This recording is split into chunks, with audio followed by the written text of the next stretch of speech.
Hello everybody, welcome to the Gfinity Street Fighter V Elite Draft Recap show delivered by Domino's.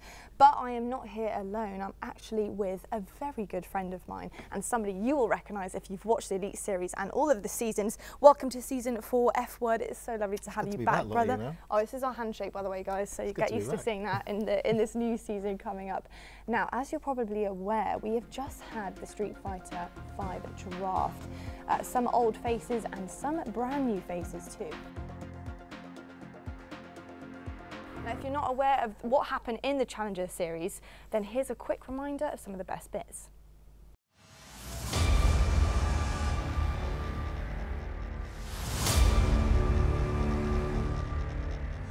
Fight!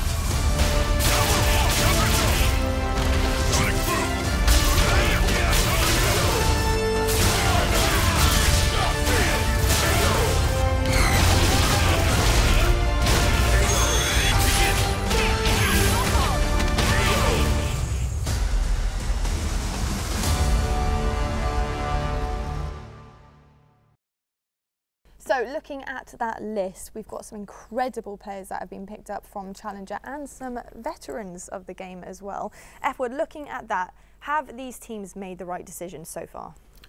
Oh wow, that's one hell of a question to ask. I mean, yes and no, if we're being completely honest. There's some great picks here. I think straight away, if you look at Envy, those guys aren't mucking about, are they? I mean, there's some really, really brave picks here, and I admire the ambition of picking some of these lesser-known players who are really up and coming, and I love the fact that some teams have done that. But Envy have just been like, hey, we're just going to stick with what works. There's some players here who I have absolutely obliterated like 2 years ago, who couldn't even get rounds of some of the best players in the world, who are now literally going toe-to-toe with some of the best names you've ever seen. And this is what the Gfinity Elite Series is all about. It's that platform, and this is where they're really going to find out all that online grinding, all that work they've been putting in, what's it going to count for. Now you're exposed to this environment. It's going to be massive for some of these guys, and I love the fact they've got this opportunity. It's their time to shine. That's exactly what it is. It's their time to show exactly what they can do. Let's just talk about Nort. So he's been drafted by #United. He's 21 years old. That is still so young.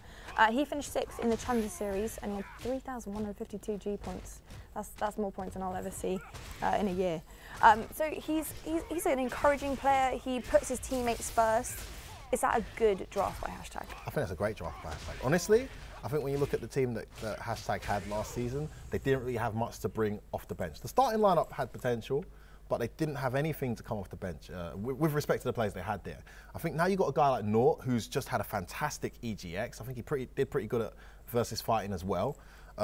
Playing Urien, a character that I feel is a bit slept on at the moment, by the way. I haven't seen Urien before. Not really seeing Uriens. I mean, this isn't something that's unique to the Elite Series as well. Uriens globally aren't really being used. And to be honest with you, he isn't as strong as people thought he was. Yes, but he is still a very strong character, and Nort's shown that.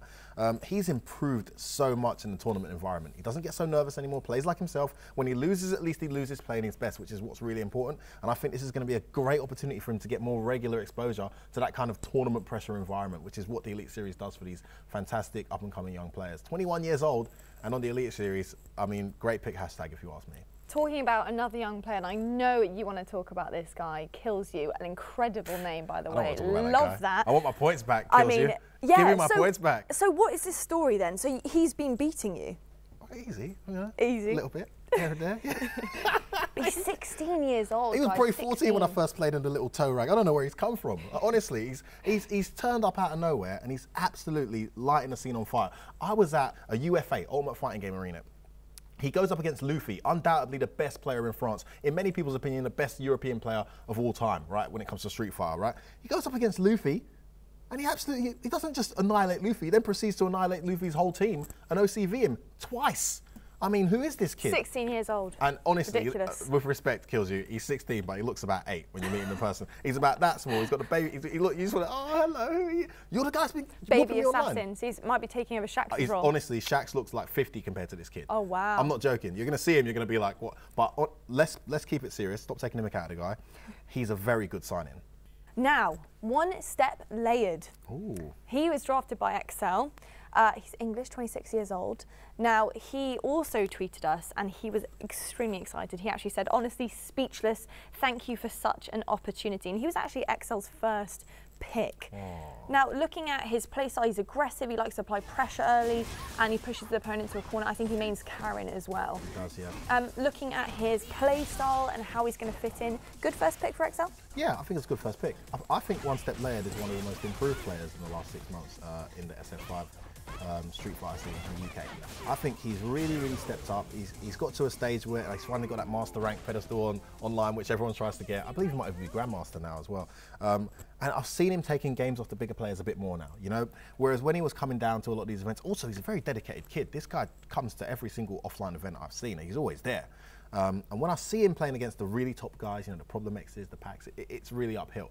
But of late, he's still losing to those guys, but he's taking rounds, he's a lot closer, he's really evolved, and I really like that pick for those guys. I don't think he's necessarily going to be a starting lineup guy for Excel. They've got a nice base and they're probably going to stick to that.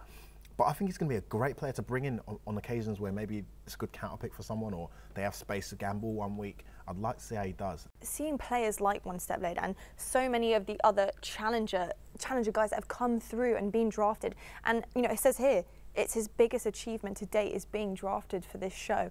I mean, how important is it to these homegrown players, these UK talent, this Europe talent, coming over here, getting into this arena, seeing it for the first time and playing in front of these cameras, in front of a crowd who are backing them and having fans and having a team that is behind them? How important is it for these guys to get up there and show what they can do? I think it's extremely important. I think like, if you take, just rewind like 18 months, before Gfinity even came to the UK with anything like, you know, the Elite Series and so forth. It was here, but it didn't have Street Fighter, right?